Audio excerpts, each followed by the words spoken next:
The Judgment of Mercy.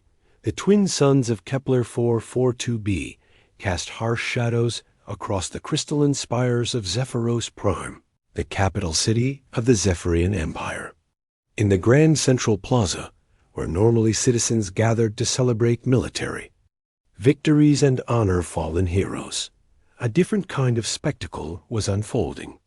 The air hummed with tension as thousands of Zephyrians filled the space, their silver-blue skin gleaming under the alien starlight, their crystalline implants flickering with suppressed emotions.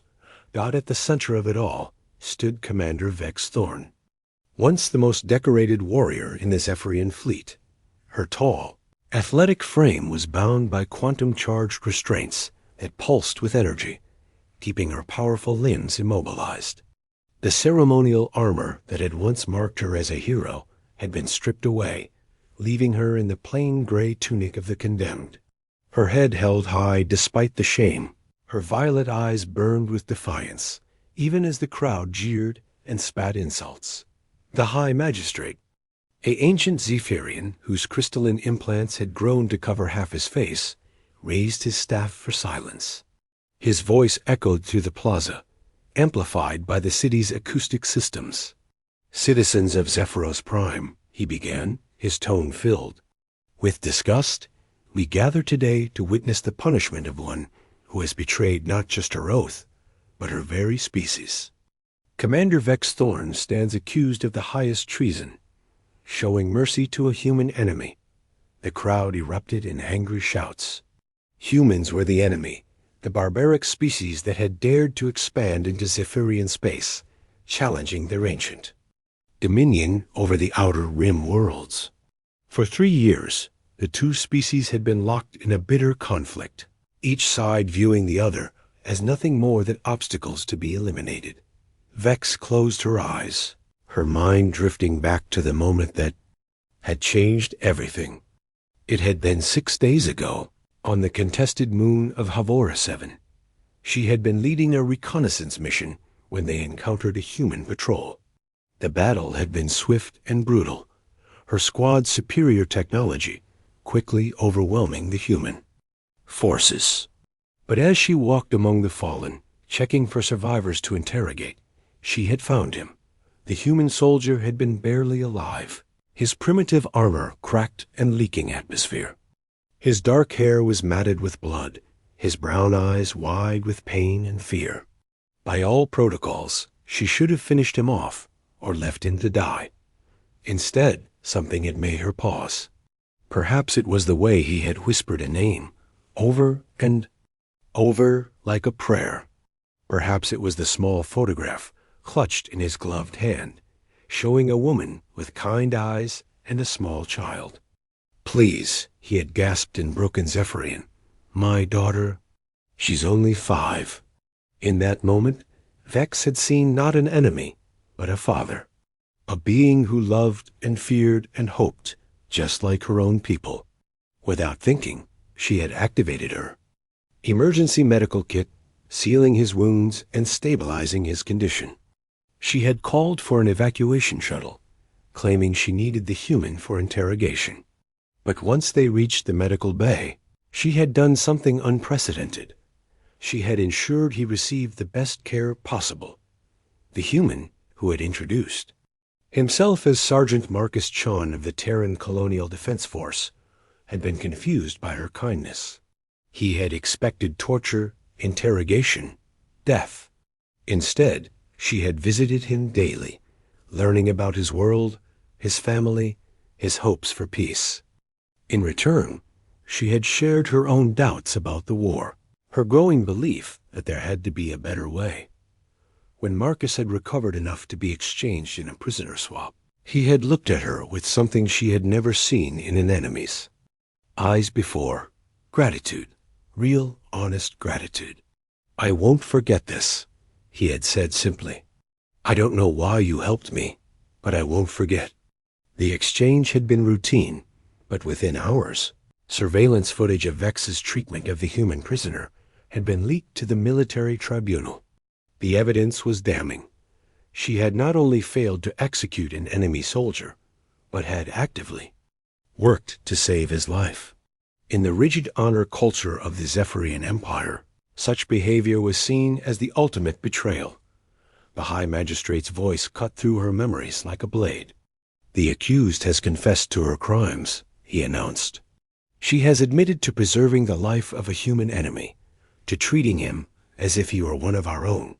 This weakness, this corruption of our warrior spirit, cannot be tolerated." Vex opened her eyes, meeting the magistrate's gaze without flinching. "I do not regret my actions," she said, her voice carrying clearly across the plaza. "I saw a being in pain, and I chose compassion over cruelty. If that makes me a traitor, then I accept the title." The crowd roared in outrage, but the magistrate raised his staff again. "Your punishment has been decided. You will remain chained in this plaza for 7 days, exposed to the judgment of your people. You will be stripped of rank, of honor, of citizenship. After this, you will be exiled to the Outer Rim, never to return to Zephyrian space." As the restraints tightened around her wrists and ankles, Vex felt the weight of her decision settling on her shoulders. She had thrown away everything she had ever worked for, everything she had ever been, for a human she barely knew. Her family would disown her. Her friends would turn their backs. She would die alone and forgotten on some distant world.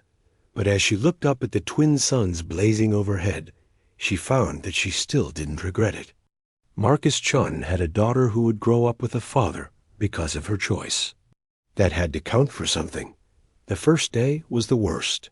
Citizens came in waves to mock her, to throw refuse, to spit at her feet. Former comrades in arms walked by without acknowledgement, their faces carefully blank. By the second day, the novelty had worn off, and the crowds grew smaller. By the third day, only the most dedicated came to witness her humiliation. But something strange began to happen. Among the jeers and insults, Vex began to hear whispers of a different kind.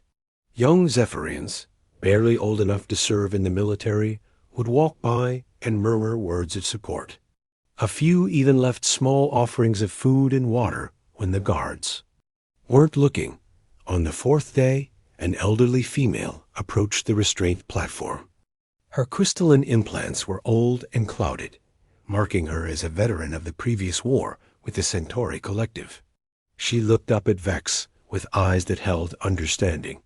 "My grandson died in the first battle of Proxima," she said quietly. "He was barely 18. The Centauri could have left him to die, but they didn't. They treated his wounds, tried to save him. He died anyway, but they tried. I never forgot that kindness." She placed a small flower at the base of the platform and walked away, leaving Vex to wonder if she was truly the first to question the Empire's absolute hatred of other species. The fifth day brought rain, the acid precipitation that plagued Zephyros Prime during the storm season. The crowd stayed away, leaving Vex alone with her thoughts and the burning sensation of the rain on her exposed skin. She used the time to meditate, to prepare herself for the exile that awaited her. The sixth day, a group of military officers approached the platform. Vex recognized them as members of her former command, warriors she had served with for years. Their leader, Colonel Zara Voss, stepped forward. "We came to give you a chance to recant," Zara said, her voice carefully neutral. "The High Command is prepared to reduce your sentence if you publicly admit your error and denounce your sympathy for the humans." Vex met her former colleague's gaze steadily. "And if I refuse? Then tomorrow you will be loaded onto a transport and dropped on the nearest habitable world with nothing but basic survival gear. You will die alone, forgotten, dishonored." For a moment, Vex considered the offer. It would be so easy to say. The words they wanted to hear, to reclaim some small portion of her former life. But then she thought of Marcus Chun, of his daughter, of the elderly woman who had left her a flower, of all the young Zephyrians who had whispered their support. "I will not recant," she said firmly. My conscience is clear. Zara's expression didn't change, but Vex caught a flicker of something in her eyes. Respect? Regret? It was gone too quickly to tell. Then may the ancestors have mercy on your soul, Zara said, and walked away with her officers. The seventh day dawned clear and bright, the twin suns burning away the last of the storm clouds. Vex had spent the night in meditation, accepting her fate, when a commotion at the edge of the plaza caught her attention. Guards were shouting, their weapons drawn, but she couldn't see what had caused the disturbance. Then the crowd began to part, and Vex's heart nearly stopped.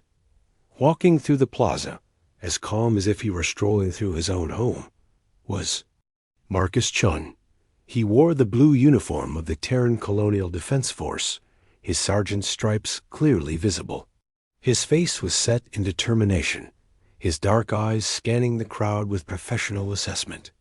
Impossible, Vex whispered, but there he was, walking directly toward her restraint platform. The guards raised their weapons, but Marcus held up his hands, showing that he was unarmed.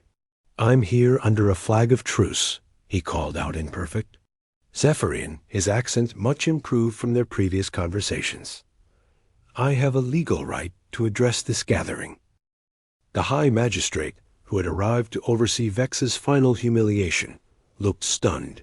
You're the human she saved, he said, his voice barely above a whisper. Marcus stopped at the base of the platform and looked up at Vex. The expression on his face was one of absolute determination, and something else. Something that made her crystalline implants flicker with hope. Yes, he said simply. I'm the human she saved, and I've come to return the favor. Asterisk the unlikely return. The plaza erupted in chaos as Marcus Chun's words echoed across the crystalline architecture. Zephyrian guards rushed forward, their energy weapons charging with deadly intent, but Marcus stood his ground, his hands raised in the universal gesture of peace. His brown eyes never left Vex's face, and in them she saw something she had never expected to see again. Hope. This is impossible, the High Magistrate sputtered, his crystalline implants flickering with agitation. How did you get past our defenses? How did you even reach the surface? Marcus smiled, and it was the kind of smile that had made human explorers famous across the galaxy for their audacity. Your people aren't the only ones who can be resourceful, he said calmly. I had help. As if summoned by his words, figures began emerging from the crowd. At first, they seemed like ordinary Zephyrians, but as they drew closer, Vex could see the subtle differences. These were the ones who had whispered support, the young warriors who had questioned the Empire's absolute hatred, the veterans who remembered acts of kindness from previous wars. The Terran Colonial Defense Force recognizes the legal precedent of debt honor, Marcus continued, his voice carrying clearly across the plaza. Commander Thorne saved my life when she had every right to take it. By the ancient laws of your own empire, I have the right to offer myself in exchange for her freedom. The High Magistrate's face went pale. The debt honor laws were ancient, dating back to the founding of the Zephyrian Empire. They had been created to prevent endless cycles of revenge between the great houses, allowing for the peaceful resolution of conflicts through mutual obligation. But they had never been invoked by an alien species. You cannot claim debt honor, the magistrate stammered. You are not Zephyrian. You are not even a recognized person under our law. Actually, said a new voice, he is. The crowd parted again, and Vex's heart nearly stopped for the second time that day. Walking toward them was Ambassador Thane Corvin, the most respected legal scholar in the Empire. His crystalline implants were so extensive they covered most of his head, marking him as someone who had lived for centuries and accumulated vast knowledge. Ambassador Corvin, the High Magistrate said, his voice shaking. What are you doing here? Ensuring that justice is served, Corvin replied calmly. I have spent the last 6 days researching this case, and I have made a fascinating discovery. The debt honor laws make no distinction based on species. They speak only of beings of conscience and acts of mercy. Sergeant Shin clearly qualifies on both counts. Marcus stepped forward. One invoked the ancient right of substitution, he said formally. I offer myself in exchange for Commander Thorne's freedom. This is madness, the High Magistrate protested. Even if the law technically allows it, the spirit of the law was never meant to apply to enemies of the Empire. Was it not? Ambassador Corvin asked mildly. The laws were written by Empress Viscera the Wise, who said that mercy was the highest virtue a warrior could possess. She wrote, and I quote, "In showing compassion to those who cannot defend themselves, we prove that we are worthy of the power we wield." The plaza had grown silent. Thousands of Zephyrians listening to a debate that could change the course of history. Vex watched in amazement as Marcus stood calmly in the center of it all, a single human facing down an entire empire. Even if we accept your interpretation, the High Magistrate said desperately, what you propose is impossible. We cannot simply release a condemned traitor because an enemy soldier asks us to. Then don't, Marcus said simply. Release her because it's the right thing to do. He turned to address the crowd directly, his voice carrying the conviction of someone who had risked everything on a single throw of the dice. 6 days ago, I was dying on a battlefield, he began. My life was leaking out through cracks in my armor, and I was thinking about my daughter, about how she would grow up without a father. I had accepted my death because that's what soldiers do. But then Commander Thorne found me. The crowd listened in rapt attention as Marcus described Vex's actions, her kindness, her decision to preserve life instead of taking it. She could have left me to die, he continued. She could have ended my suffering with a quick shot. Instead, she chose to see me as a person, not just an enemy. She risked her career, her honor, her very life to save mine. And when I asked her why, she told me something I will never forget. He looked up at Vex, his eyes shining with unshed tears. She said that every life has value, even in war. That choosing mercy over vengeance is what separates civilization from barbarism. She said that if we can't remember our common humanity, then we're not fighting for anything worth preserving. The plaza was so quiet that the sound of the wind through the crystalline spires seemed deafening. Then, from somewhere in the crowd, came a single voice. Release her. It was the elderly woman who had left the flower, the veteran whose grandson had died in the Centauri War. Her voice was strong despite her age, carrying the authority of someone who had lived through enough wars to know their true cost.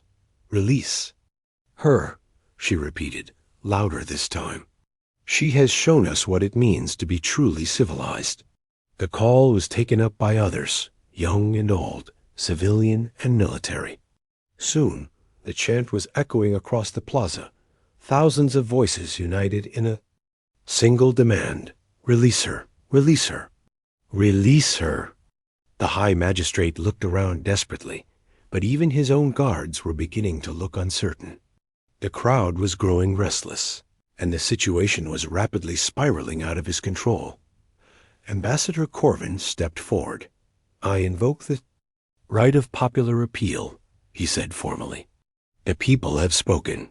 By the ancient laws of the Empire, their voice must be heard. This is not how law works, the magistrate protested. We cannot simply ignore protocol because a mob demands it. Can we not? Asked a new voice, and everyone turned to see a figure approaching from the direction of the imperial palace. It was General Zaravos, the most feared military commander in the Empire, and significantly, Colonel Zaravos's mother. Her crystalline implants marked her as a veteran of dozens of campaigns, and her presence commanded instant respect. General Voss, the High Magistrate said, relief evident in his voice. Surely you're here to restore order. I am, the general replied calmly, but perhaps not in the way you expect. She walked to the center of the platform and looked up at Vex with eyes that had seen too much war and too much death. Commander Thorn, she said formally, do you still believe that your actions were justified? Vex met her gaze steadily. I do, General. I regret the consequences, but I do not regret the choice. General Voss nodded slowly. Then you are a better soldier than I ever was, she said quietly. Because I have made the opposite choice too many times to count, and I have regretted it every day since. She turned to face the crowd, her voice carrying the weight of absolute authority. The Empire was built on the principle that strength without honor is mere tyranny, she declared. Commander Thorn has shown us what true honor looks like. She has reminded us that our enemies are not monsters, but people like ourselves, with families and hopes and dreams. She has shown us that mercy is not weakness, but the greatest strength of all. The general activated her command override, and the restraints holding Vex began to dissolve. As the quantum bonds released, Vex felt her strength returning, her limbs free for the first time in 7 days. By the authority granted to me by the Imperial Council, General Voss announced, I hereby reinstate Commander Thorn to her full rank and honors. More than that, I am promoting her to the rank of general and placing her in charge of a new division, the Diplomatic Corps. The crowd erupted in cheers, but Vex barely heard them. She was staring at Marcus, who was grinning up at her with obvious relief and joy. Thank you, she said simply, not trusting herself to say more. Thank you, he replied, for showing me that even in the darkest times, there are still people willing to choose light over darkness. As the days passed, the changes began to spread throughout the Empire. The story of Commander Thorn and Sergeant Shun became legend, inspiring others to question the absolute nature of their hatred. Slowly, tentatively, representatives from both sides began to meet, to talk, to search for common ground. The war was far from over, but for the first time in 3 years, there was hope for peace. And at the center of it all were an unlikely pair, a Zephyrian general who had chosen mercy over duty, and a human sergeant who had risked everything to return a kindness. They established a neutral station in the contested zone, a place where beings from both sides could meet and learn about each other. They called it Haven Station, and it became a symbol of what was possible when people chose to see each other as individuals rather than enemies. Marcus brought his daughter to visit, a bright-eyed 5-year-old who called Vex Aunt Vex, and drew pictures of human and Zephyrian children playing together.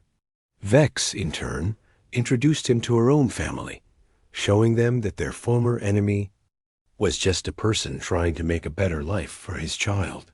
The change was slow, painful, and often met with resistance from hardliners on both sides. But it was real, and it was growing. And at its heart was a simple truth that both species had forgotten in the fury of war: that mercy is not a sign of weakness, but of strength. That choosing to save a life, even an enemy's life, is the most heroic act of all. As Vex stood on the observation deck of Haven Station, watching ships from both fleets dock peacefully side by side, she reflected on the journey that had brought them here. It had started with a simple choice on a battlefield, a moment of compassion. That had seemed to cost her everything. But in the end, it had given her something far more valuable than rank or honor or the respect of her peers. It had given her hope. And sometimes, hope is all it takes to change the galaxy. Asterisk.